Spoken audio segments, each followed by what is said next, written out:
recording. Here we go for everybody who needs to watch later, because there will be people coming in and watching later who cannot be I have here a question. Okay, sí, dime.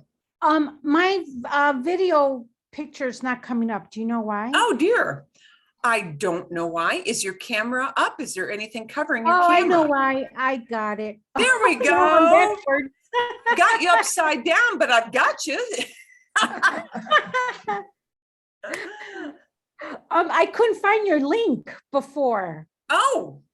So I emailed you. Oh dear. And but I'm always still have backwards. a hard time picking up. Okay, so you don't need my you're on the link anymore. Not anymore. Okay. I'm just backwards. It's got you, yeah, it's got you oriented funny, but that's okay.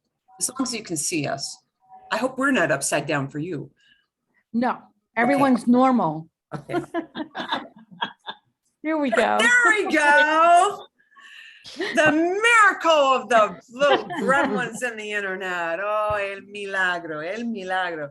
Okay. Bueno, vamos a empezar. We're going to start. Muy buenos días. So, couple of early questions that came up, and I'm just going to bring this up really super duper fast because we will see this. Today, we're going to start to mix many things. We're going to start to mix together vocabulary from familia, from numbers, from descriptions, all kinds of things there. And we're going to start to mix in a lot of what is going to start to happen with verbs.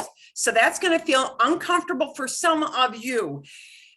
Maybe not everybody, but for some of you. And here is why the whole verb thing is baffling for people who speak English as a first language. In English, when we say, she winks at me. Oh, she winks at all the guys. She winks at all the guys. I wink, wink, ends in K. You wink, they wink, we wink. Oh, she winks. We've only got two forms of wink. Wink and winks. One has an S on the end. That's it. So you don't have, when you think of, well, oh, what's that verb? To wink, to jump, to fly, to talk. All those things, to wink, to fly, to jump, to talk, are verbs. They indicate actions. And we've only got in English two different forms for that. So if you know to wink, you know you just take off the two and it's wink or winks. Boom, you got it. In Spanish, it is not that easy because you've got ideally 6 different forms. But okay, if we don't go to Spain, it's that many forms. And it is very, very difficult for English speakers to get used to that. So here is what's going to happen with ser, the verb that means to be, with estar, the verb that means to be. Oh, shoot. Now, here's another complicating factor. They've got 2 verbs that mean the same thing. Well, not really. But anyway, every time you get a new verb, cook, clean, sew, drink, eat, whatever the verb is, whatever the action is, the verb is always going to have that many different forms that you need to utilize. The verb tells what the action is. It tells who is doing it. That's why you've got this many forms. The verb in Spanish tells the whole story. It tells what the action is. It tells who is doing it. That's why you've got that many forms. And it tells when it's happening. Uh-oh, Twilight Zone coming in. Is it happening now? Did it happen yesterday or an hour ago? Is it going to happen? Oh, did it used to happen a lot? Maybe would it happen if all the conditions were ideal? All those things that talk about time are what we call tenses. And you don't have to worry too much about tenses yet. We're going to all be using verbs in their present tense forms, meaning things are happening now. Okay? Right now means present tense. And the fortunate thing in Spanish is that present tense can mean happening right now, or it could, in the right context, be interpreted as something will happen really soon. like in 5 minutes, in an hour, People say, vamos al supermercado. We're going to the supermarket. It might mean it's happening right now. It might be, oh, we're going to do it in just a little bit. So it depends on the context. You know the context from what people said before, how the conversation was going before you get to the vamos al supermercado sentence. So, okay. So verbs will feel a little uncomfortable for a while. And what you're going to see today are going to be largely irregular verbs, but you're still going to be able to see a kind of pattern. So, okay. Just get to know that will feel kind of uncomfortable. Let's warm up with a little bit of just a review. We're going to take a look at this about gender. We're going to spend maybe 5 minutes on it. Okay. Nada más. Just to get our feet wet and to get our brains in gear. And we had this page last week where we looked at a word, and a lot of times from the last letter of the word or the last group of letters of the word. Many times you have little clues that might help tell you if a word is masculine or feminine. Okay, and that's important because when a noun, because nouns are masculine or feminine, verbs are not. Nouns are masculine or feminine. All the words that revolve around and talk about that noun also have to be masculine or feminine. That's going to be a thing that happens. Okay, so let's take a look. We did everything from 1 through 15 before in last week's class. So let's just kind of clean up the bottom part. I think it goes further than I thought. Okay, we're going to do about 10 of these, We left off with doctor and doctora. Okay, some of these are going to have clues. Some of them will not have clues, and you just have to know. So we're going to see if we can tell. Estación. Estación means a season of the year or a station, like where a train comes in or a bus comes in. Okay. Estación's got a ción ending. So that is a legit clue. Do you think masculino o femenino? Masculine. Es femenina. This one es una palabra femenina. Estación. Ción. That leads off with a S sound. Sion is feminine. Okay. There are only a few words, but that have an ion that are masculine, but they won't have a sion. Okay. S-I-O-N, C-I-O-N are feminine. Estudiante has no clue. Shoot.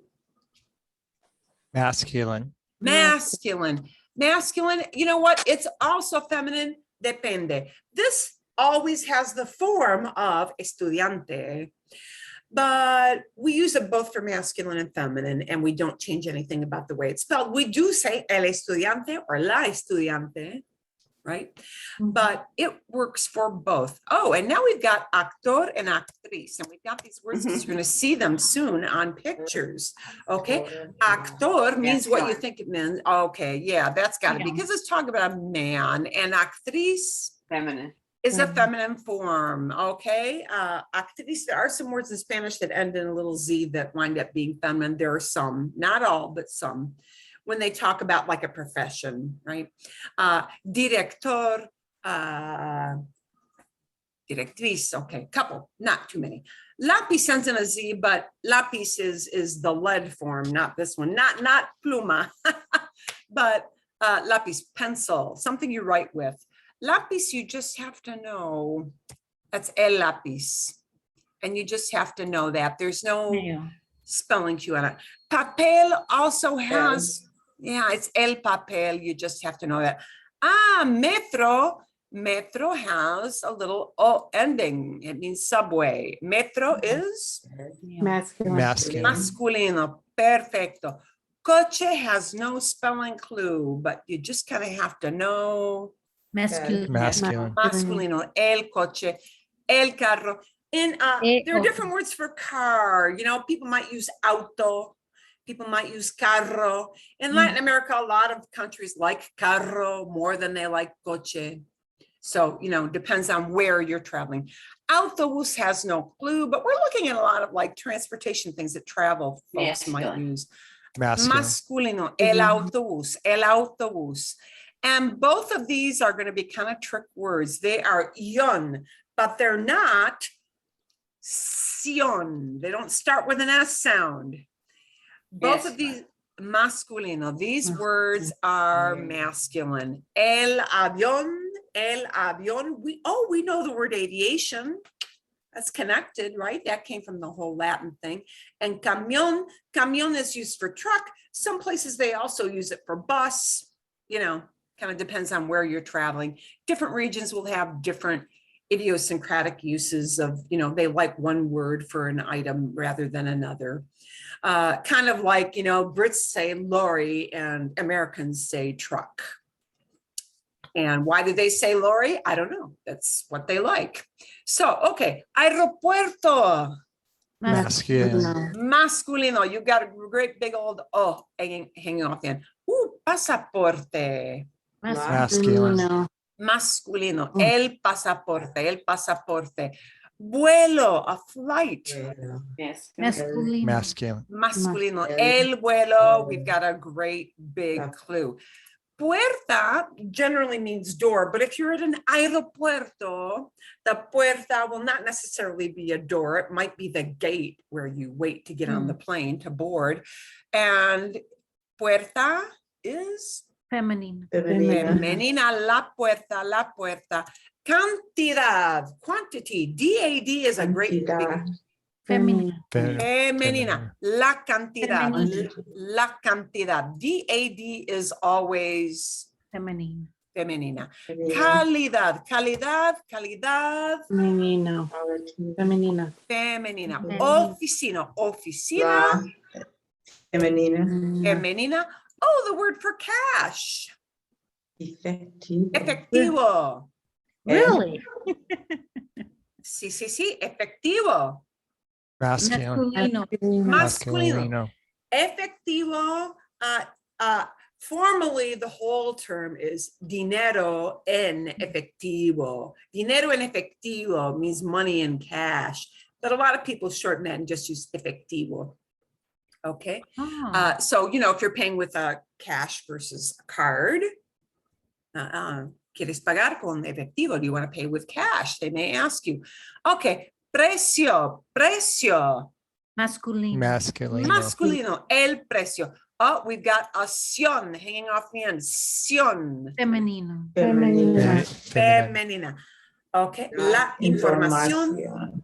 información. And they do not shorten that to info, as far as I know. I've never heard anybody do that ever. We say info, but yeah, you can't do, I don't think you can do that in Spanish. I've never heard anybody do that. Okay, so there are those kind of pattern things, and I'll leave this up with a little cues so you can kind of ponder that later if you've saved the link. The sion is femenina. The dad and dad at the end are femenina. The a at the end, usually, but not 100%. There are certain words in Spanish that end in a that are rule breakers, but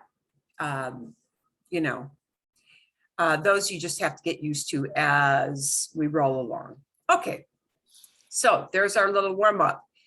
Aquí vamos. Here we go. Next, we're going to check out. How some of these things match up. Uy, a ver. We're going to touch on the plural thing for just a little bit longer.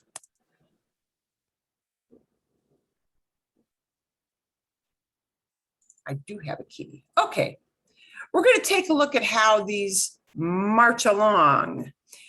You had a page that looked like, I'm going to show you what the original page looks like. That looked like this. If you printed it out or if you had it pulled up on a screen saved in your file, we're going to take a real quick look at these, but it's going to be a quick look because I really want to dive into the whole verb thing. pretty quickly. We're just going to look at the keys for this, what the answers are. So I'm going to look at the top line. We're going to look how to use these with versus the, right? Because the noun, when that noun goes plural, we automatically need to use the determiner, meaning the indefinite article or some, or the definite article the, into the form that matches up with that noun that it talks about. Everything that talks about that noun has to be in a masculine or feminine and a singular or plural form. Okay, so that noun is what everything that talks about the noun, every other word has to match up in the same form. So we got mes, month, and un mes would be a month, but unos meses becomes plural, some months. That's all it means, some months. And los meses becomes the months, okay? So we're going to take a look at what the key is, and I'll send you this key, so don't feel you have to write it down. I'm just going to say these so you hear what they sound like. Okay? So mes, month, meses is plural. Unos meses, los meses. Año, year. Años is plural by itself, but unos años, some years, los años, the years. Padre, padres is plural. Unos padres, some parents. It could mean some fathers, but we use padres plural. The masculine plural means both mom and dad together. Okay. That's, and they'll do that with the word aunts and uncles and with grandparents and with all those family related, a lot of the family related words. So, unos padres, los padres, some parents, the parents. Animal, animales, plural. Unos animales, yeah, some animals, los animales, the animals. Okay. Hermano, brother. Okay, hermano. Hermanos, brothers. Hermanos can also be brothers and sisters, all the sexes mixed together. Okay, because if you've got 5 brothers, or excuse me, if you have 5 sisters and 1 brother, and you talk about all of them together, it's not like 5 sisters makes it a feminine group. It's not, you know, the percentage of women in the group, it means nothing in Spanish, right? Hermanos is all your brothers and sisters all together, no matter what the percentage. Unos hermanos, some brothers and sisters. Los hermanos, the brothers and sisters. Hija, daughter. Hijas, daughters. That's all got to be an all-girl group. Unas hijas, some daughters. Las hijas. Las hijas. And yeah, and we don't pronounce the H, and I'm not hearing any H's except when you get to the J, because that J, the J, see, that sounds like an H, but not the H itself. Las hijas, hijas. We have to like walk past that H. It's spelled out, but we don't say it. Familia. Familia, familias, plural. Unas familias. Unas familias. Las familias. Las familias. Las familias. Bien. Okay. Some families, the families. Luz, light. Luces. Luces just gets a little spelling change because Z and E can't be next to each other. So Z changes to C. That's all. And but then we've got unas luces and las luces. So if I point to luces, luces, there are my lights. Las luces. Las luces. Bien. Okay. Vale. Persona. Persona. Personas. Person. Personas. Unas personas, las personas. Unas personas, some people. Las personas. Personas. Some people. And taxi. Taxis is plural. And taxi, I think all the world over uses taxi. Taxi, but it happens to be masculine. Unos taxis. Los taxis. Some taxis. The taxis or the taxis. Okay. Bien. Vale. Okay. I'm going to caution you with one kind of, this is a corollary principle. Remember corollaries in math? Oh man. Like here's a little extra rule, something for you to know. Persona means person. Personas means can mean people, but there is also a very common term for people. The word people is this word la gente. And whereas people in English, if you say people, it conjures an idea of lots. Well, it kind of does in Spanish too, but la gente oddly is a singular noun. So any verb that will eventually go along with it will also be singular. Para que sepan, just so you know, this means people, and I know it indicates a group of multiple people, but the noun itself is a group noun. Like group means more than one, right? But the word group itself is a singular word. So la gente also means people. Like personas means persons or people. Okay. Para que sepa. Perdón, Marilyn. Sí, dime. Would you make a sentence with la gente? I sure can. La gente To me, de gente, mi país. La gente de mi país, the people of my country. See? Perdón, let's change that around just a little bit. La gente de mi país vive en Estados Unidos. Hmm. The people of my country live in the United States. Okay, that seems kind of like, yeah. Okay. so I thought people means more than one person. It means more than one, but it always gets a singular verb. Yeah. Thank you. Okay. Yeah. And you'll just hear that later. You'll hear that later on as it comes along. Okay.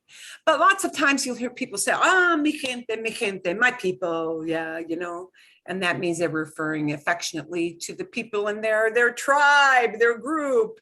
Mi gente, they may people say mi gente, they might mean the people in their neighborhood. They might mean the people in their family. They might mean the people in their state or their country, you know, mi gente, my people. Okay. We're going to start to combine some, we're going to preview, donde está, where to go, we're going to preview here first. I've got to send my screen size the opposite direction. Okay. We're going to take a look. You're going to start hearing verbs because I'm going to use verbs with pictures to talk about some different things. And I may ask you to give an impression. Who knows? This is sad. So this is going to become kind of uncomfortable. Well, here we go. When you see this grid, you know, this set of lines, it's there because this is how many verbs you need in Spanish, okay? Every single time you have a verb, and we're going to look at a couple of verbs. Now, the good news for you guys is this one I've got in blue right now. You don't really need, if you live anywhere on this side of the Atlantic Ocean. If you're, they only use that one in blue in Spain and Spain only. And people in Latin America, they will never, ever, ever use that word, not ever. Unless they're reading something out of like an old book that's got that word in, you know, 12th grade Spanish class. They're reading some old literature that goes back to Spain. Okay, so it's all you need to know is there is a plural form of tú. In Spain only, there is a plural form of tú. And that particular group of people always gets a different kind of verb, but Latin Americans don't use it. So I will leave it there for you. That is pronounced sois, but you won't hear it outside of Spain. So here we go. Here are the forms for to be. And in English, they would be I am, you are, he is, she is, we are, they are, you guys are. Am is are, am is are, am is and are don't sound like be, do they? There's no be in any of those. Am is are. So to be is extremely irregular in most languages, almost all languages. And it is irregular in Spanish, just as it is in English. So we just need to know what these are, but there are going to be little cues. And Susan had asked, when you see a funny color on the screen, that means it's a cue. It's a clue. It's a thing you're going to see a lot for that group of human beings. So we have this grid split up because who is doing the action? And I know, what's the action of be? There isn't an action, but it's a verb of being. Who does the action? Whoever does the action gets a specific kind of verb conjugation, uses a certain kind of verb conjugation, okay? And in this top row, we call this first person. First person means I'm talking about myself. But if it's only I, yo is I. If it's only yo, that's first person singular because I'm by my lonesome self. However, it is first person plural if it is nosotros, we. We means I have people with me. Yo means I'm by myself, right? I myself. But nosotros means I have people with me. I might have one person with me. I might have 50 people with me. It doesn't matter. Nosotros means we. We means I have somebody with me. And in Spanish, these two entities of first person singular, first person plural, always get a certain kind of verb conjugation. Okay, for ser, that verb conjugation is soy. And for we, somos. I am is soy. We are is somos. And that most thing, Susan, will most will always indicate up, we're doing it, we're doing it, we're doing it. In some verbs, it might be an amos. In some verbs, it might be an imos. In some verbs, it might be an amos. And this one is just a mos. But that mos at the end is always a we're doing it verb. So that's why that's in pink. Okay, that's going to be a clue. You're going to start to see cycle, and I'm going to show you how it's going to cycle next time over. So here we go. Soy, I am. Somos, we are. Curiously, in English, you can't walk around and say, I'm going to store. People look at you funny, yeah? I'm going to score. Are going to store. Who? We have to use an I, you, they. In Spanish, you don't need the I and you don't need the we. Routinely, they will skip the word I, they will skip the word we. Routinely. You can use it. It's not incorrect, but people will skip it because the verb by itself says it all. Why do I need more words? I don't need more words. Soy. Soy, somos. Okay. The form of ser, you need to say you are, using tú as the you, the familiar, friendly. I know you by your first name person, saying, hey, you is eres. Eres, okay? That is called second person. Second person, it means you are addressing somebody, speaking to them directly. Here is what we call third person. Third person means you're talking about somebody. I'm talking about one person. Not, well, it might be you if it's the polite you. Ooh. But generally, it's going to be one person, and it's not me. It's one person. It might be a male person. Él means he. Ella means she. Él just represents any male person. Ella just represents any female person. Él, he. ella, she. And notice this is el with a little accent mark. It sounds the same as el, that means the, but when it's written with an accent mark. To say that one person is, we use es. And usted, the formal polite you, the you we use when we don't know somebody, like in a store or business setting, or when we call somebody by their last name. Usted always will, usted will always use the same verb that we use for el, the same verb that we use for ella, no matter what the verb is. It'll always fit into that category. Does that make sense to you? See? El isn't the same human being as ella. Male person, el, female person, ella. But they're both third person, meaning you're talking about one human being, okay? Usted also, however, will always use the same kind of verb. Usted is you, right? But it will share the same kind of verb with el. It will share the same kind of verb with ella, no matter what the verb is. In this case, the verb is just es, which is pretty close to is. Okay. 4, third person plural. Ellos, they. All male or mixed male and female group. Ellas, they. A female, all female, they group. And ustedes, the you guys, plural. They will all share that third person plural verb. And in this case for ser, it is son.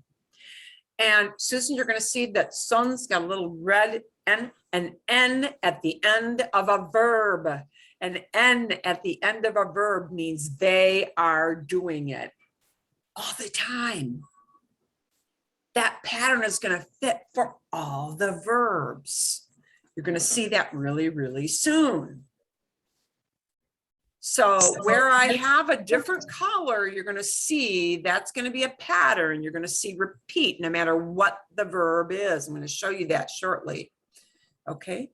Ser is to be. Soy, somos. Somos means me and everybody in my gang. Eres, es, he is or she is, or you formal. You is. That's the way it is, yeah. And son, they are. More than one person. Or you guys, ustedes, son, okay? Where you see things in parentheses, that means people are usually going to skip that word completely and just use the verb by itself. Soy, eres, somos, usually used alone. Es, maybe not, because es can mean Pedro, Ricardo, Anita, mi jefe. It can mean a whole bunch of different people. So we may have to define with es who we're talking about. Son could be mis hijos, mis amigos, ustedes, los hombres, José y María. Son can represent a lot of people, so we may plug in the names of the people. Does that make sense so far? See? Okay. You're also very soon going to see a different verb that also confusingly means to be. Shoot, why did they do that? You'll see soon. Estar also means to be, and it also gets different forms. But we use ser in different situations than we use estar. So we're going to just take a look because it said in your book, gave you what these verbs are. Estar means to be when we talk about how you feel or where you are. For how you feel or where you are, always use the verb estar. Estar talks about temporary or easily changeable states, conditions. It talks about how you feel. It talks about your health. It talks about your feelings. It talks about location. Okay. Here are the forms that estar will go into. to say I am using estar, it'll be estoy. Estoy. To say we are using estar, it'll be estamos. To say you are talking directly to a tú person, it is estás. And we have, and we have to punch the end of that. When you say ¿cómo estás? Yeah, ¿cómo estás? How are you? How are you is, I'm asking about how you feel. That is always very changeable. You may feel great. You know, you may not choose to say, I feel lousy today, but yeah. Okay, but it's always changeable. When we ask, how are you? ¿Cómo estás? Okay. To talk about one human being, or usted is going to share that same verb, it's está. Está. And we punch that at the end. Yeah. That's why you see a little accent mark there. And to say they are, it's están. Están. So notice the pattern. A little S by itself at the end. Tú. This S is not attached to a noun. It is attached to a verb. Little, oh yeah. And amos on the end. And more properly, that would be an amos. But amos at the end means, oh, we're doing it. We're doing it. Okay. Estoy, estás, está, all singular. Estamos and están, plural. Estamos, I have to be in a group. Están, it's more than one person, or it's the ustedes, you guys form. Okay, bien? Okay. Sí. Sí, bien. Okay, we're going to start to look at, oh no, 4 different verbs. Really, probably we're only going to get to these 3. There are times in English where you hear is or are, but in Spanish, they may use I for there is or there are. We might use ser, we might use estar. And I is the easy one because I is just used to say that something exists. Okay. And there's no human being necessarily connected with it. I might say, hay un ratón, there's a mouse. Yeah. I might say, hay unos libros, there are some books, more than one of them. I might say, hay muchos papeles, there are lots of papers. I might say, hay muchas páginas. Hay muchas páginas. There are many pages. I might say, hay una pluma. There's a pen. I just says something exists. That's all. It doesn't describe it and say it's black, it's hard. It doesn't say it's hot, it's cold. It doesn't describe at all. It might tell you a number, I, but that's all it does. It tells you something exists, okay? Bien. But for all these other verbs, they're going to go into the forms for these human beings. Every other verb besides I. They'll go into form for yo, a form for tú, a form for the category of él or ella or usted, a form for nosotros, only in Spain for vosotros, and a form for ellos, they, ellas, they, but an all gal group, and ustedes, you guys. Okay. Okay, now, bien, a ver.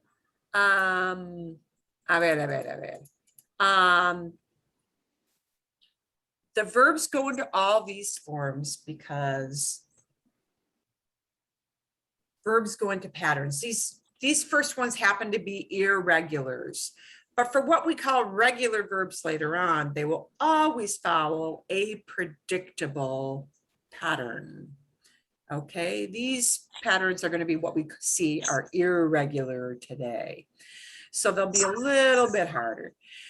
Most verbs, so ser and estar and tener, later on tener, which means a bunch of things, but means have, or sometimes we translate it as they are irregular. But most verbs in Spanish, beyond these three, are going to start to follow a logical pattern, but still, they always tell who does the action, right?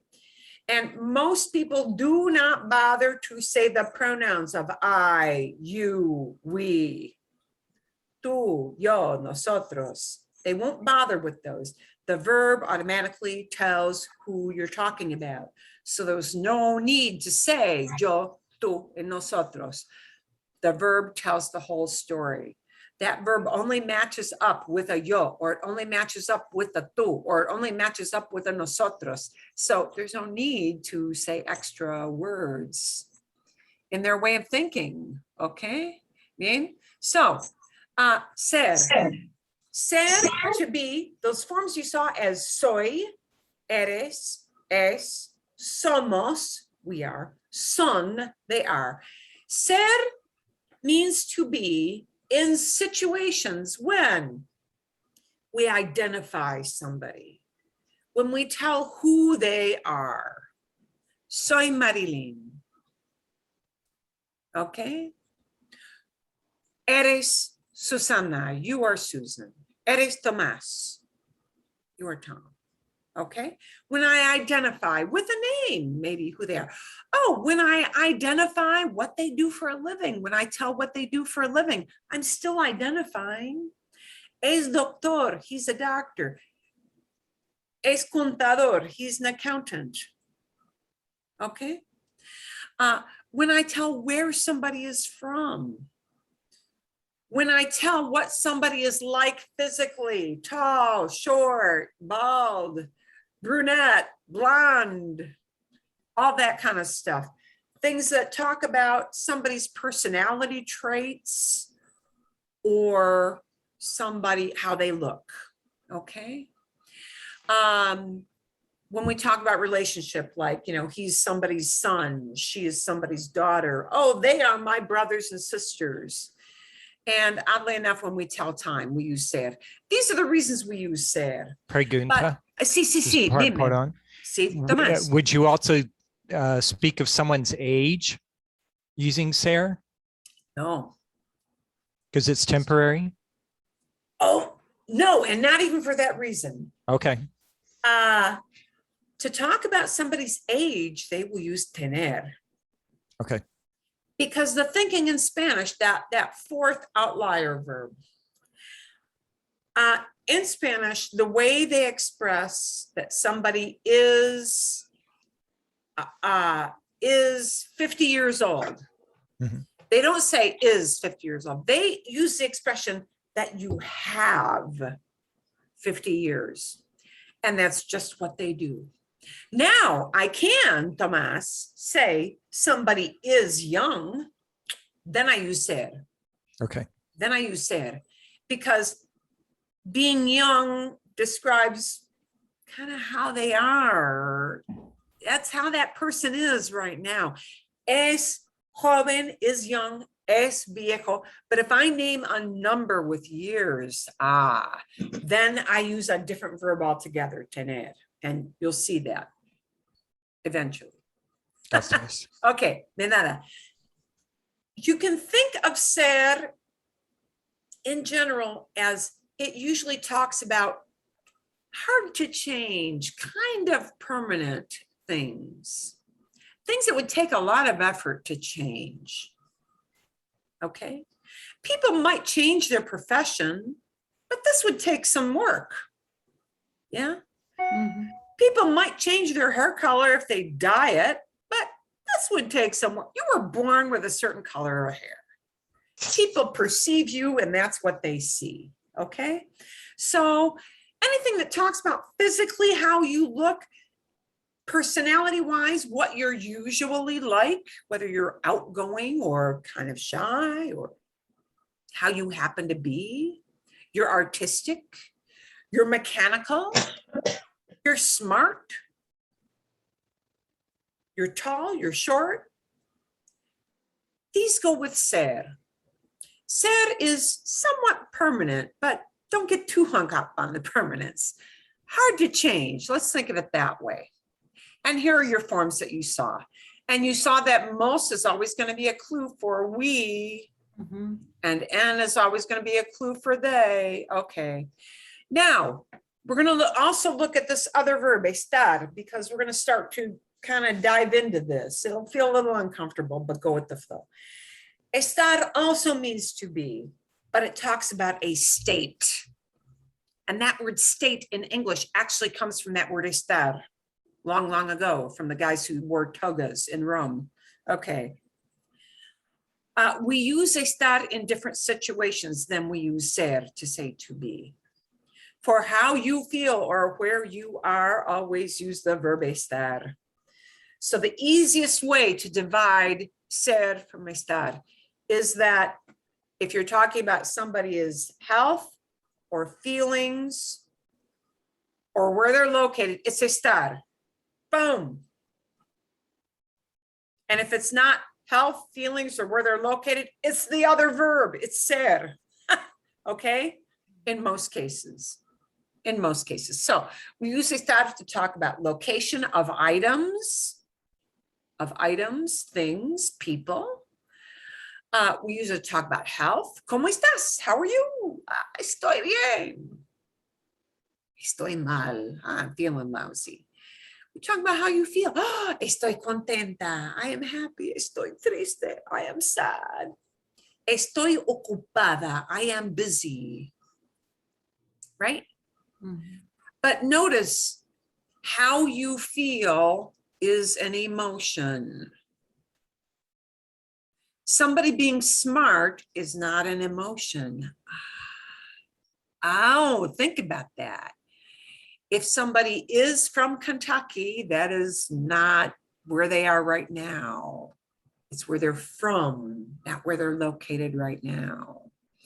So whether you use ser or estar is going to go according to these little rules. But the little rule of thumb, sometimes you need a 50-50 rule for how you feel or where you are. Always use the verb estar. If it doesn't fit in that category, it's ser.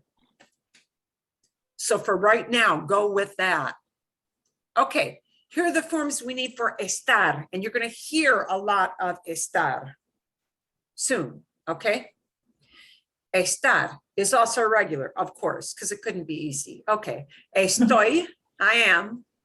Estamos, we are. I'm in a group. Estás, it's got an S hanging off the end. It's a verb with an S off the end. Estás, tú. We don't need to worry about vosotros. Yay, because we don't live in Spain. Él está, he is. Ella está, she is. Usted está, you are. Okay. Those don't hang out in third person. And, oh, these are going to have an N on the end because they're talking about more than one in the group, and I'm not in the group, more than one. Ellos están, they are. Ellas están, they are. All gals, ustedes están. Okay. You are for homework, because we're not going to dive in this. We're not going to watch this. It's a long video. You're going to watch this video next week that talks about ser and estar and why you use one or the other. And it's also going to plug in that verb. I is going to plug in that verb tener. Tener is used to say someone is a certain way with certain expressions.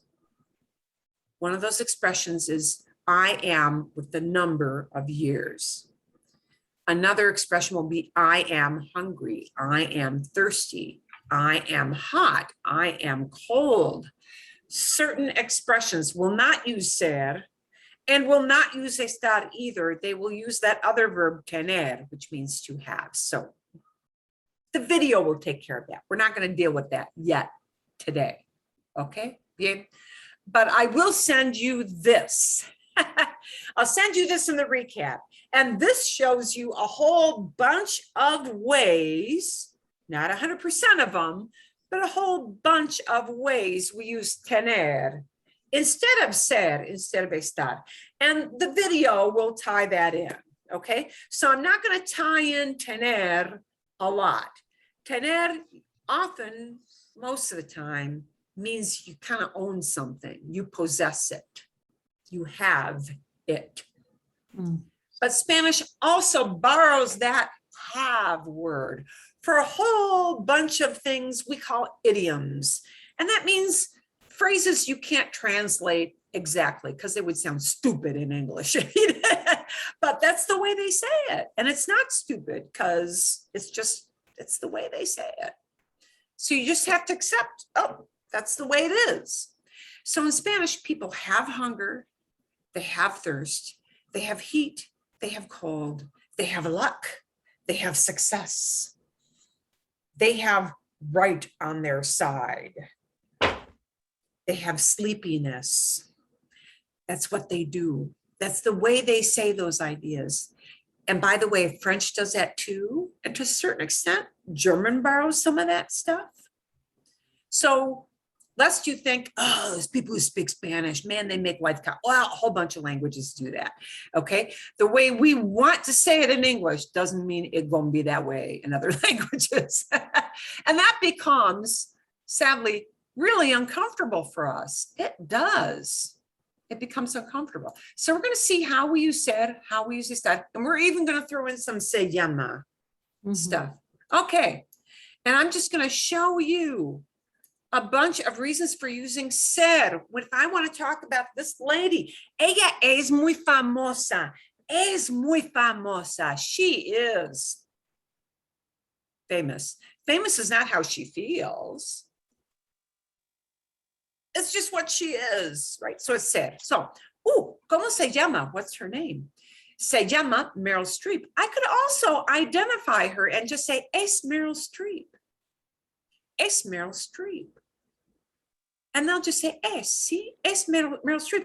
I know you're talking about one person, so I don't bother with an ella. You see her picture. What do I bother with an ella for? What for? Useless word, ella. Okay, so es actriz. She's a what? Actor. Actress, Actress. Es norteamericana. She's North North American. America. US person, right? Norteamericano can be. I could also say, and I separated this for people. I got to put that to lowercase e. Es estadounidense. She is a US person. Estadounidense. Wow, that's a mouthful. So don't worry about the estadounidense. Ah, ¿de dónde es? Where is she from? Estados Unidos. Unidos. Sí, es de. She's from. The word from is de. Of or from is de. Es de Estados Unidos. ¿De dónde eres? Where are you from? Ah, soy de Estados Unidos. So I can use ser to identify who she is. I can use ser to say where she's from. I can use ser to tell what she does for a living. Or I could say es rubia, she's blonde. Es alta, she's tall. I think she's kind of tall. Okay. I could use all those things to talk about her. Ah, but maybe I want to talk about more than one person. We're going to talk more about them. Se llama los Hanks. They are called the Hanks. Se llaman. Oh, and notice there. Oh, Susana, look at that. I got an N hanging off the end. That means their names are. Se llaman. Se llaman los Hanks. Se llaman Tom Hanks y Rita Wilson.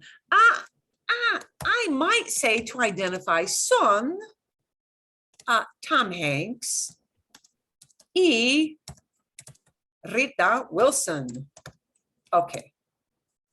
Son actores. Son actores. I might say son de California. I might say son de Estados Unidos. I might say because they make a lot of money. Son ricos. They are Rich. rich. If But you have- now, oh, see, dime. Sorry, pardon. No, don't apologize. If you say they are tall, we're talking about Tom Hanks, and so then we'll say están alto. No. Is tall the way they physically are? Can I change their height? Would I chop their legs off? No. Okay. No. Are they just that way all the time? Sí. I gotta use ser. So Qué how- buena pregunta. Son altos. They're tall. I want to, how about they are happy? Is that how they feel? Yes. Okay. So están Están, Alegre. están contentos. We can say happy a bunch of different ways. Alegres. There are a bunch of different ways to say happy. Like we can say happy, joyous, you know, So están. lighthearted. Yeah, we can say, yeah. But that's están because that's how they feel. I want to show you something very, very special. And it may feel confusing, but it's not if you think of it logically. Están contentos. Están contentos. They're happy. That's how they feel. But look at how it changes the meaning. I'm going to use a different word for happy. Son felices. Son felices. I'm not telling you how they feel. I'm saying that personality-wise, they are happy people. They are happy-go-lucky most of the time. They are like extroverted, happy, upbeat, personality-wise people. So some of these happy words, if they mean they're upbeat kind of people, son felices. But the way we usually use this feeling idea is están contentos, how they feel right now. Does that make sense to you? Yes.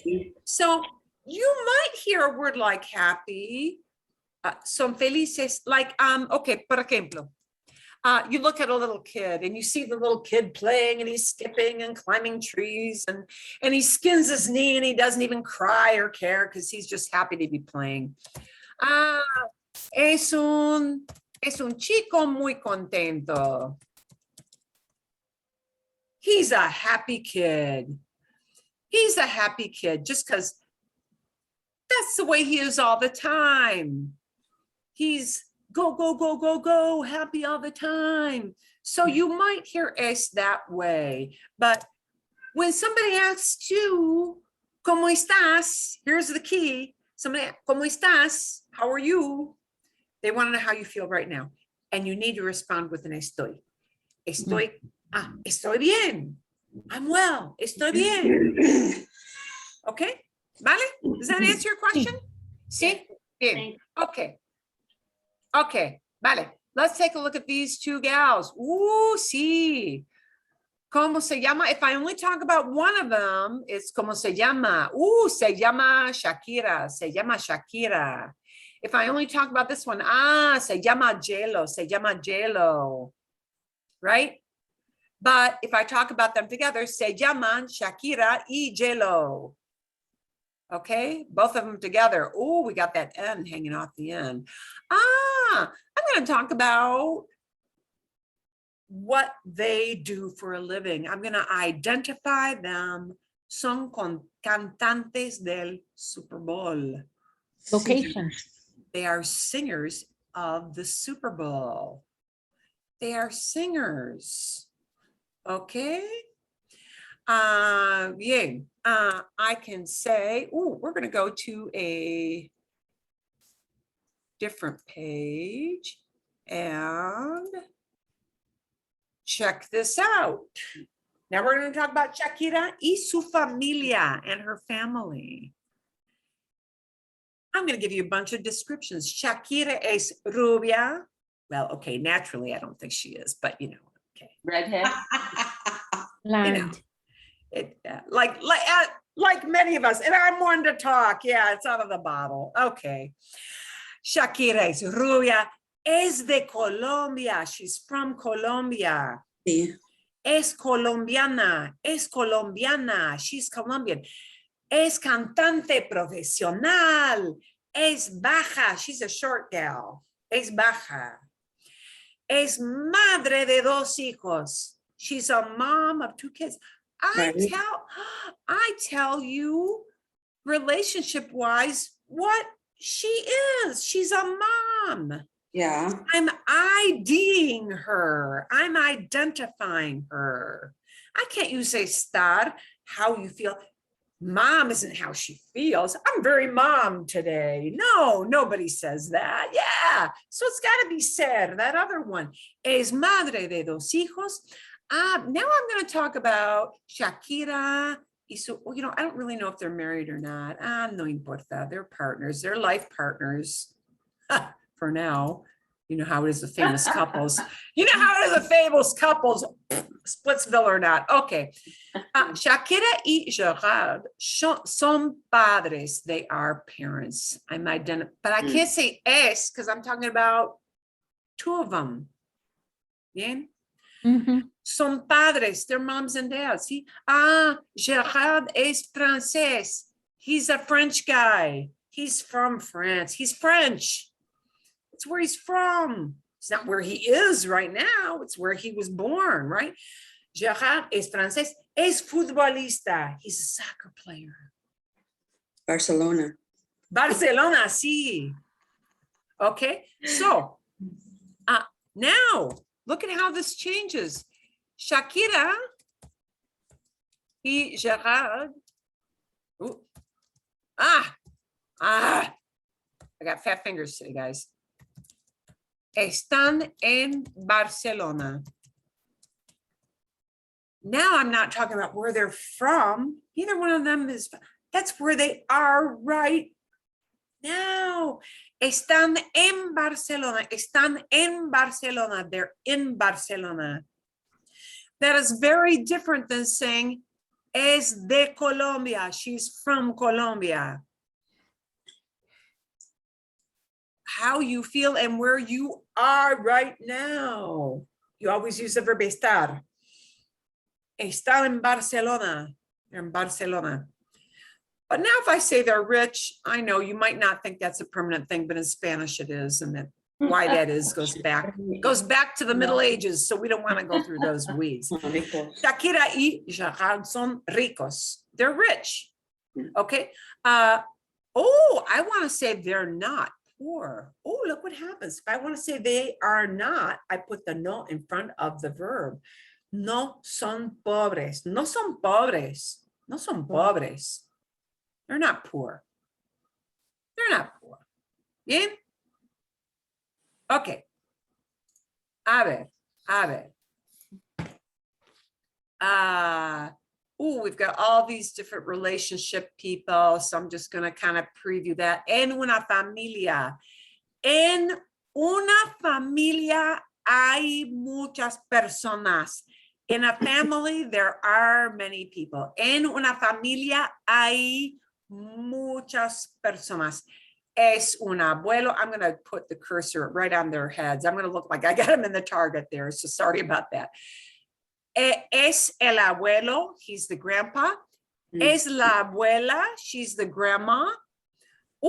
Es un tío. He's an uncle. Well, es un hijo. He's also a son, right? Es la tía, right? Son los padres.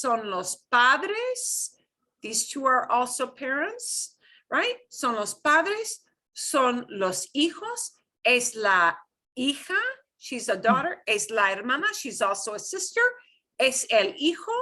He's a son. Es el hermano. He's also a brother, right? So I can talk about these kids as children, los hijos, or I can talk about them as hermanos, as their brother and sister. I can even talk about, because we have pets in our family, son las mascotas. They are the pets. Son los perros, okay? I still use ser to talk about that. Oh, but if I talk about they're next to a lake, I say they're near a lake. Is near a lake how they feel? No, location, yes. It's a location. How you feel or where you are. I need to use estar. Las personas están cerca del lago. Cerca del lago. They're near the lake. Están cerca del lago. Okay? So there I would use estar. Depende. It depends. Okay? Bien. I'll send you this link later on. Okay. I might use just I to say these people exist. ¿Cuántas personas hay en la familia Bush? How many people are in the Bush family? Hay 1, 2, 3, 4, 5, 6, 7. Hay 7 personas en la familia Bush. There are. Okay. George es el abuelo, ¿sí? Laura es la abuela, ¿sí? Jenna y, ¿cuál es la otra? No recuerdo. Barbara. Barbara, gracias. Jenna y Barbara son las hijas. Es el esposo de Jenna, ¿sí? Sí. Y hay 2 nietas. There are 2 granddaughters. And I don't have any male grandkids here, so son nietas. Hay 2 hijas. Jenna tiene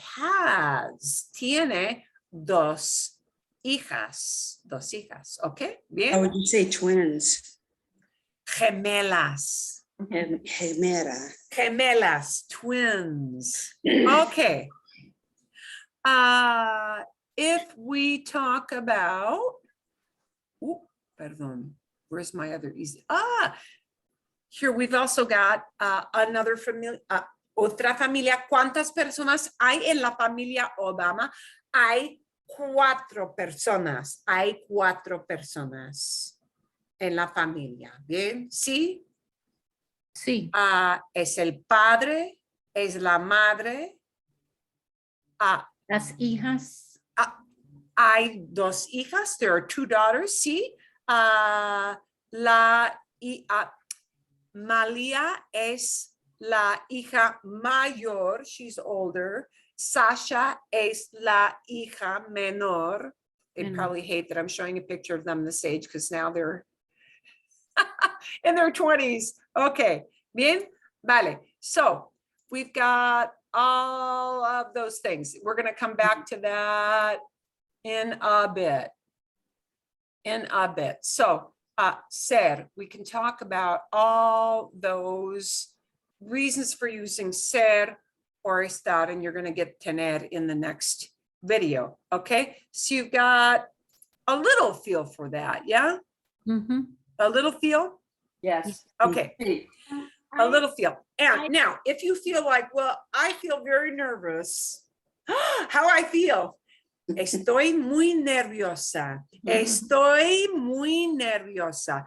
Guys, if I said soy nerviosa, I would mean I'm always kind of like a paranoid person. I'm a nervous type person all the time. I'd be saying I'm all the time like that. No soy nerviosa. I'm not a nervous person. Estoy nerviosa. I feel this way. Estoy nerviosa. No entiendo la diferencia. I don't understand this difference. You will start to feel it more. The more you hear and see examples. So you're going to watch a very long video for homework. ¿Dónde está? ¿Dónde está? It will look like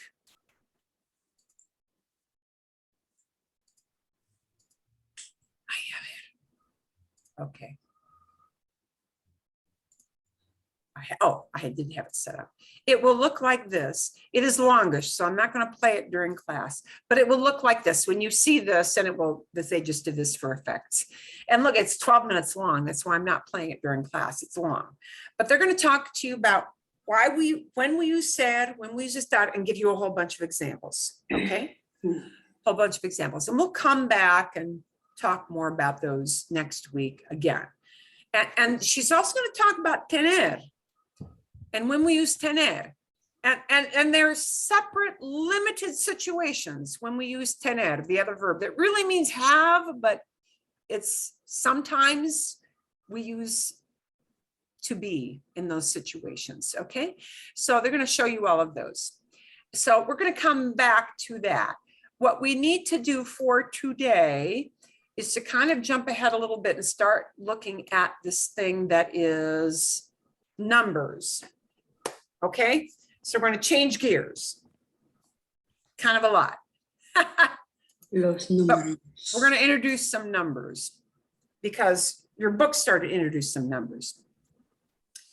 And I'm going to send you with some videos to watch about numbers as well, because they're super helpful. And you'll hear, the more you hear the numbers, the more it will sink in. Remember, we need to hear a word 50 times for Wow. it to become normal. Is the way our brains are biologically, that's the way they work, folks. So, but we're going to look at how we pronounce all these words. Okay, vamos a practicar. We're going to practice.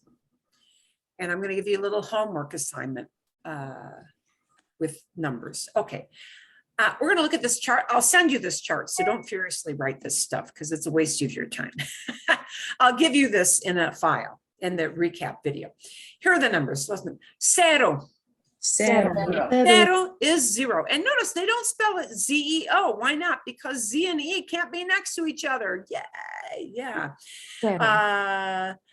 Cero. Okay, so here are the numbers. Uno, Uno, dos. dos, A duo is two people. A duet is two people singing, right? Yeah. Okay. Tres. tres, Tres. A trio is 3 people, right? Okay. Tres. Cuatro. cuatro, Cuatro. Cuatro Cuatro. is a quartet is 4 people. Cuatro. Cinco. cinco, Cinco. 5, right? Seis. seis, 6. Siete. siete, Okay. Ocho. ocho, Ocho is a number that people always get right. People never get ocho wrong. Why is that? Ocho, everybody gets right all the time. Octopus, 8 legs. Oh, yeah. Nueve. nueve, Nueve, 9. And now we're going to get into double digit. Diez. diez, Diez. Yes. Diez is 10. Diez is 10. We know that a decimal system runs on a 10 system, right? Decimal comes from the same thing as that word diez. Okay. Once. once, 11 is a separate word. Once. Once. Okay. And notice how they've got these words across the grid from each other.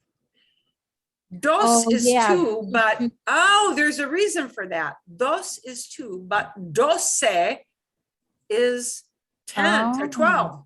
Mhm. Oh, 1 and 2. Doce. Doce. 12. Okay. 13 is not tres, 3. 13 is trece. trece, Oh, so these are kind of neat and these are easy. Son fáciles. 11, 11, 12, 12, 13. 13. Now we've got words that when I taught high school, the 15-year-olds, the 14-year-olds calls this the long one. Okay, this word is a long word compared to all those other words you see there. 14. catorce, 14 doesn't look very much like cuatro. It kind of has some similar letters to cuatro, but not exactly. 14, 14, 14. catorce, And now we've got a special word for 15 as well, but it sure doesn't look like cinco. This thing is a thing that it came from a Latin kind of root, and it is the word quince. Quince. Quince. Think of the word keen. I'm keen about that. Okay, quince. Quince. 15. Okay, so we've got 11, 12, 13, 14, 15. Next, when we move on in Spanish from 16, 17, 18, 19, those words become like a math problem. They Mhm. become literally 10 and 6, Right. 10 and 7, 10 and 8, 10 and 9, until you get to the next category of words. So we take the word diez, and we have the little word and, y. Y means and. 16. There's your word for 16. 16. 16. And notice 10 gets the Z chopped off and they turn it to a C. 16. And the video will show you this a little bit better because it'll show you graphically, but 16 is just saying 10 and 6. That's all it's saying. Okay, the next one is 10 and 7. 17. 17. 17. The next one says 10 and 8. 18. 18. 18. And the next one says 10 and 9. 19. 19. Boom, that's it. Okay, 16, 17, 18, 19. Boom, that's it. Until we get to the next category. And the next category is bainte. And I want everybody to say that word. Okay.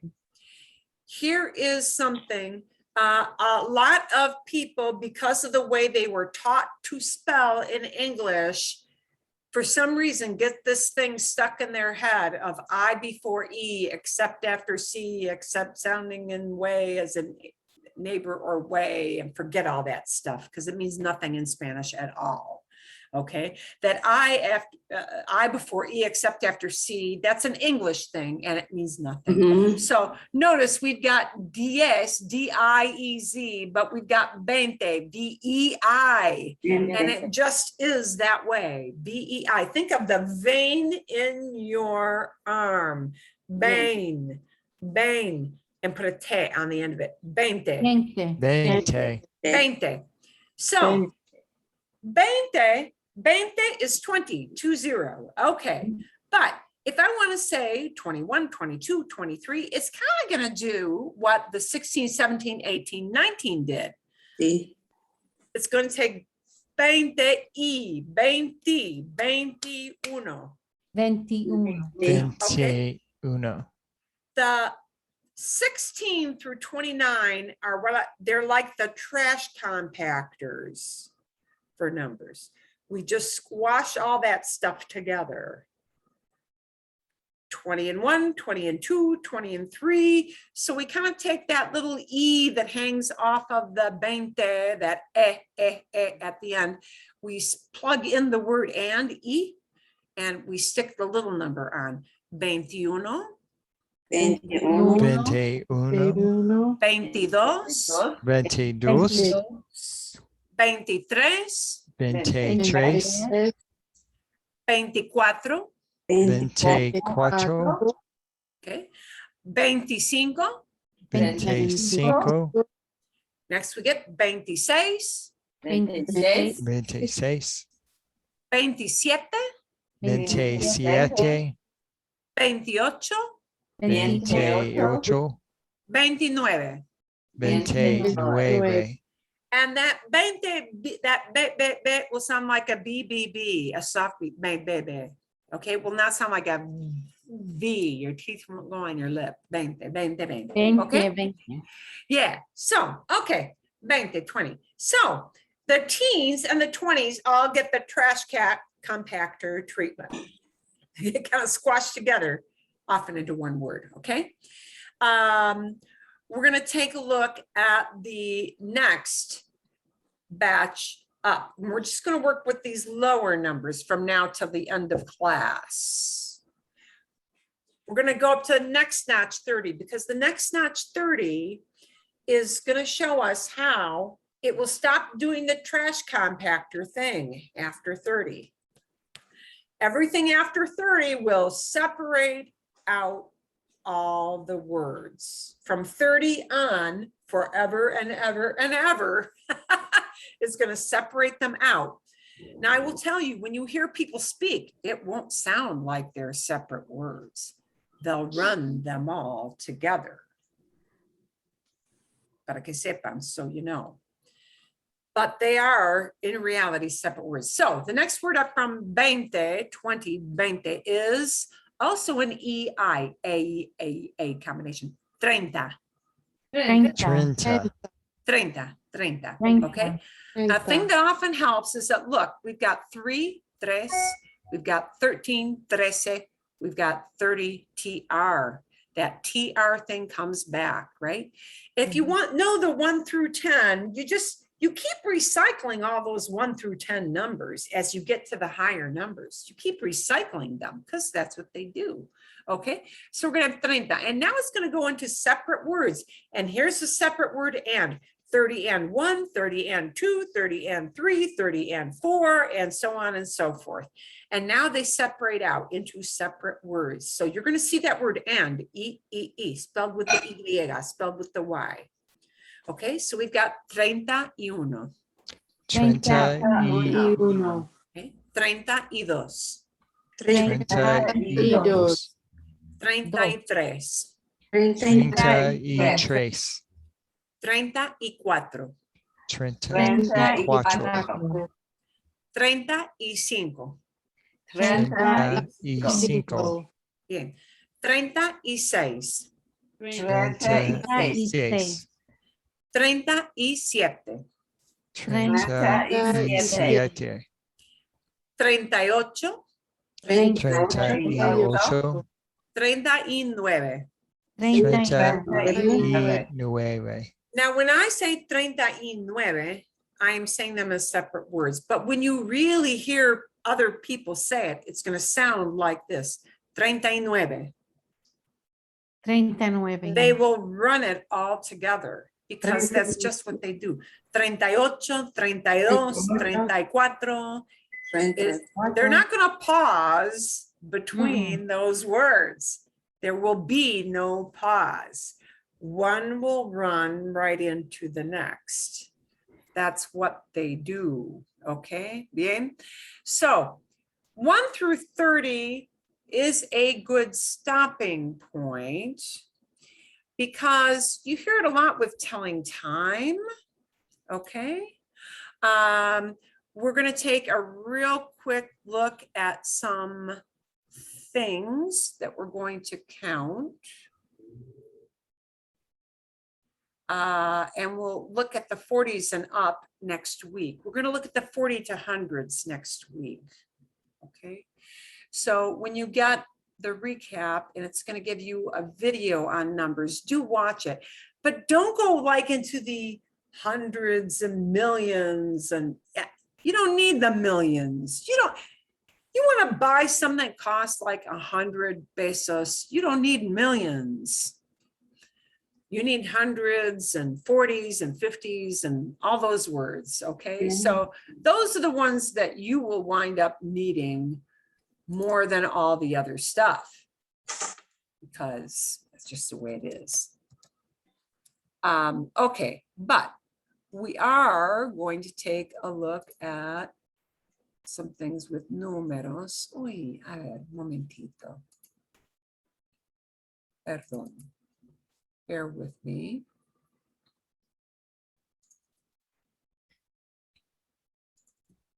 Pull up my right.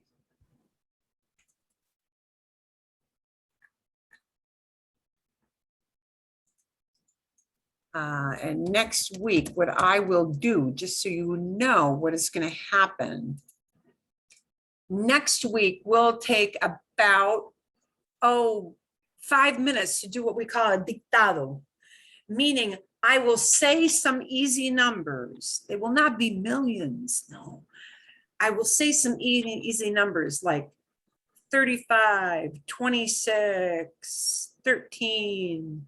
I will just say them and you will write it down to see if you can recognize the number. Does that number pop in your head when I say it? Can you write it down as a digit? You understand what I mean? Mhm. I don't want people writing out these words in great big long, nobody does that with numbers. They're going to say a number. So what's important to know with numbers? I'm going to show you what's important to know with numbers.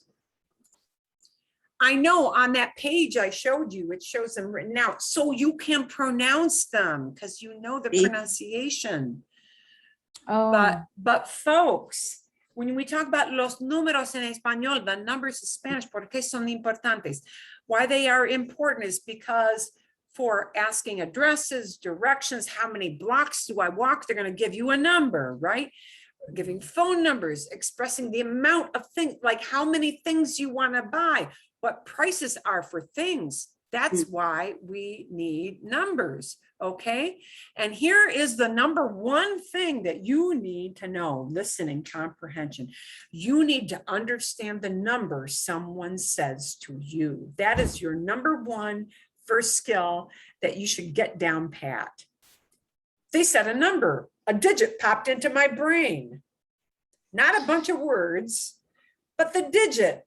The number itself should pop into your head when somebody says 13, 1, 3 next to each other should pop into your head. So that's what we're going to drill with the dictado. You're going to hear me say a number, but you won't see it written down. And I'll see if you can write it as a digit. That's what we'll do next week for like 5 minutes, okay? So listen comprehension. Understanding the number somebody says to you is the most important skill you need right now, okay? An image of that digit or number should pop into your head when you hear it. And speaking, you can say a number, okay, if you need to express it, okay? You know, you want to tell somebody you want to buy 5 apples. You want to buy 2 of this kind of a souvenir. You should be able to say that number. Writing is only a reference so you can sound out how that word sounds. So for you to endlessly write numbers as words is kind of a waste of time, okay? For what you're doing right now. Spanish is very phonetic, and that's why we have it in writing, because it is phonetic.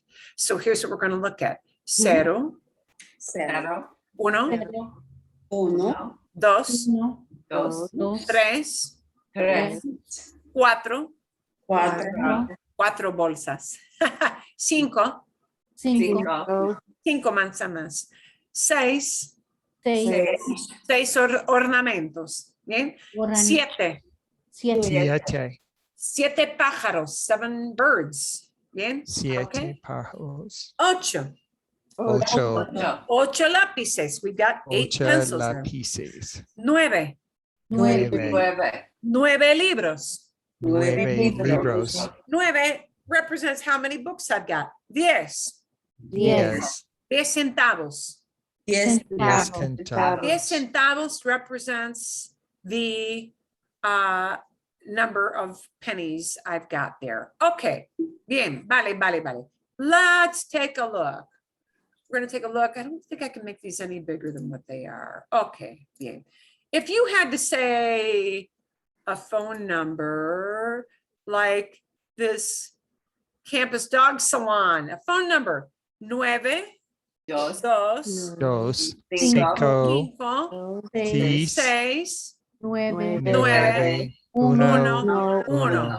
Okay, when you see that digit, I want you to just say the number. And notice, you know, we like to say things in order. 1, 2, 3, 4, 5, 6, 7, 8, 9, 10, but nobody ever gives you things in order, do they? No, they don't. They mix it all up because that's the way life is. Okay, we're going to look at this one below here. 5, 5, 2, 2, 7, 7, 3, 7, 7, 7. Bien, we're going to mix it up more. We're going to look at this one in the middle.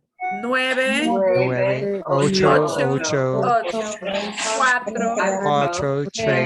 7. Bien, okay, so that gives you an idea. You know, if somebody was reciting a phone number, they might do it that way. What we're going to do next week is I will show you some pictures, see if you can look at the number and give me the number in Spanish. Okay, and this is not going to be obviously millions of things because I can't show that many. Count them. That would be not realistic at all. So we're going to show some items. So next week, we're going to continue on with part of our class is going to be with numbers. Can you hear a number and recognize it? Can you say some simple low-level numbers?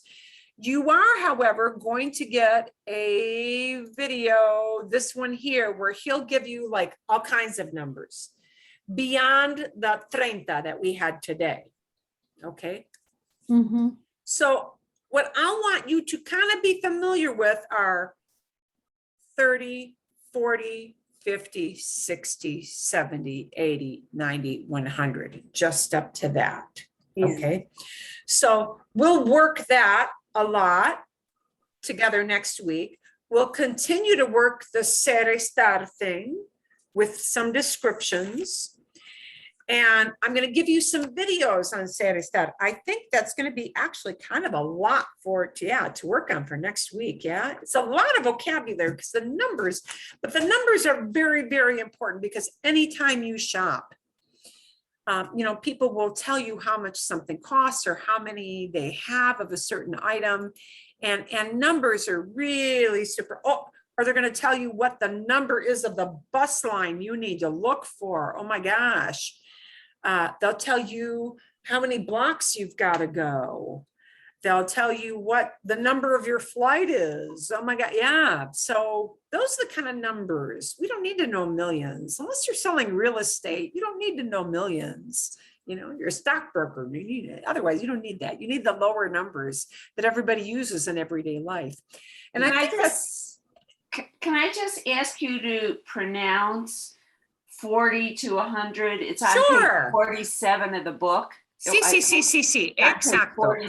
Exactly. Okay, I'm gonna pull that up on the whiteboard real fast. I'm gonna do the double digits, okay? 10 is a double digit, okay? 20 is a double digit. 30 is a double digit. 40. 40. We Oh, punch the renta. renta, enta, and notice these are all going to be enta. Why are they all enta? Because in English we do this. We do 30, 40, 50, 60. The T that we do in English, that's enta. In Spanish, enta, 40. Okay, next I've got 50. 50. And next I've got, it's almost seis, but it's not quite seis, 60. 60. Next I've got 70. 70. 70. Next I've got, here's another one that people don't get wrong, 80. 80. And next I've got 90. 90. And next I've got the word 100. 100 is 100 on the nose, on the dot. 100 is 100 and no other number than 100. But if I want to say 101, 102, 110, 145, I can't use 100 because it's too short. So I use this instead. I put a to on the end. Ciento. 101. No, just 101. 101, okay. 101. 102. 102. And he's going to show you how that rolls on the 102. 120. 120.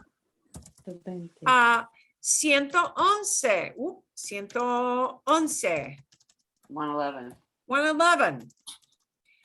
111. 45. Like you Sí, okay. mentioned. Sí. 140 y cinco. Wait a minute, how do I know that an E comes in? Oh, because when I've got a number down here that's bigger than a 0, I'm gonna get that E comes back into play because 45 would be 45, right? You can't say 45? 145? You do. 145, You yeah. can run it through, right? Absolutely, you run it through. Okay, Yeah, okay. people will not stop in between all those words. They will not I say know. it. When you realistically, when you hear somebody say that word, they will not say, I say for right now, because you're learning to pronounce it's 145. But nobody will ever say it like that to you because it would be like baby talk to them. They will run this whole thing would be run together and it will sound in real life like this, 145. 145, that's the way you're gonna go, oh my God, you're gonna say, first time you hear that, 145, you're gonna, oh my God, what did they just say? Because it's all run together, 145. So see, right now, guys, realistically, for you who are hearing it the first time, you cannot hear it as 145 and absorb that because that's too stinking many words. 145. But in real life, they will say it to you as 145. And it will all sound like it is running together in real life. But right now, do not feel like, oh my God, I'm a failure. No. For where you are right now, you're just learning the vocabulary of what these words are. So it will be necessary for us to take these words separately and slowly. Even though in real life, you won't hear them that way. It's like riding a bike. You go slowly and you can't go pedal like this when you're first learning. That's not going to happen. Okay? Okay? So you're going to have a lot of vocabulary with the numbers up to 100 and learning ser and estar. And oh, you're going to see a new verb, tener. And I think that is going to be a lot to prep for next week. Am I right or am I wrong? Yes. Sí. Okay, bien. So realistically, check all that out. I'm going to show you some of my some of these slides that we use for Saturday Estar, so you can kind of see those examples over again. And I think that's probably going to be realistically enough for the week. Bien? Sí. Sí. Magnifico. Oh, and I took you 10 minutes over, perdón. Disculpen, excuse me for taking you over time, but there we go. That will probably be enough. If you've got little questions middle of the week, send them.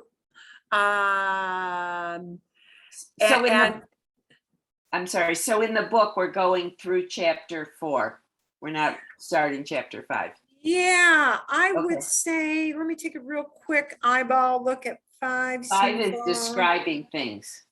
Well, you know, if you have time, you have already started to hear some of these words, but 5 is going to get into the point, the reason for looking at chapter 5 is looking at adjectives, looking at descriptions.